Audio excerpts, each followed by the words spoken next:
Good afternoon. Our presentation today is about a paper in which we devise a parallel divide and conquer algorithm for generalized matrix multiplication. Our contributors were Nate Bean, John Egan, Mark Herdman, Sarah Kern, and Christian Vaughn, with the guidance from Dr. Peruse. To introduce matrix multiplication, it's a widely used mathematical operation and linear algebra operation across many disciplines and fields. From computer graphics to network theory and computer science, it's also heavily used in the sciences and engineering. Most work previously done to optimize matrix multiplication has focused on improvements where specific aspects are present. For example, the size of the matrices, their shapes, or their densities are specific to the problem. A general purpose algorithm, however, is fertile ground for exploration and research. The motivations for our project: given the wide-ranging uses of matrix multiplication, finding even a modest increase in speed would lead to massive time savings in the long run for many different fields.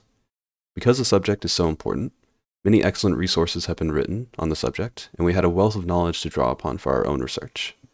This was a double-edged sword, however, because finding new ground to cover on this well-trod field presented a unique challenge. However, every challenge we overcame only served to make us better programmers.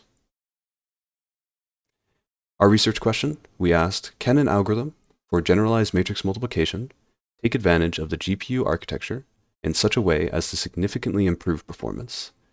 For our approach and methods, we implemented an algorithm titled Parallel Divide and Conquer General Matrix Multiplication, or PDC-GEM. The purpose of this algorithm is to optimize matrix multiplication for both sparse and dense matrices, regardless of their size. The two main components of our algorithm were, 1, to partition the matrix into smaller matrices recursively, and then to 2, perform matrix multiplication in parallel on the GPU. For our partitioning algorithm, we divided the matrices A and B into matrices with smaller dimensions using block partitioning. The importance of partitioning is to reduce communication costs and ensure that the GPU has enough memory to store these matrices. So why did we perform partitioning on the graphics processing unit, or the GPU?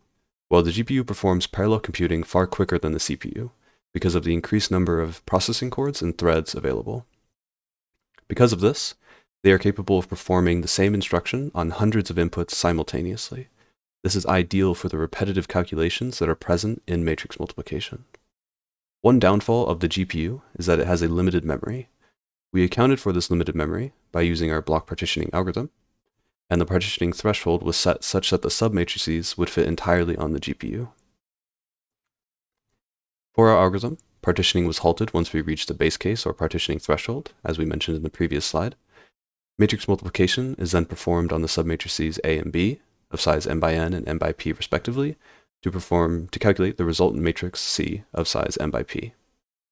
These submatrices are small enough to process each row in parallel, and we chose our matrix datasets such that it was similar to other literature and the time constraints of NumPy. For our experiments, we compared our algorithm, PDC-GEM, to the well-vetted Python tool NumPy, as well as Ishigiro's GPU matrix multiplication method. We picked 5 sparse and 5 dense matrices to run through each algorithm. We then collected sparse matrices from the sweet sparse matrix collection. We randomly generated the dense matrices to match the size and shape of the sparse matrices, and all the tests were run on the same machine to make sure that the results could be accurately compared. For our results, we measured the time to complete the matrix multiplication.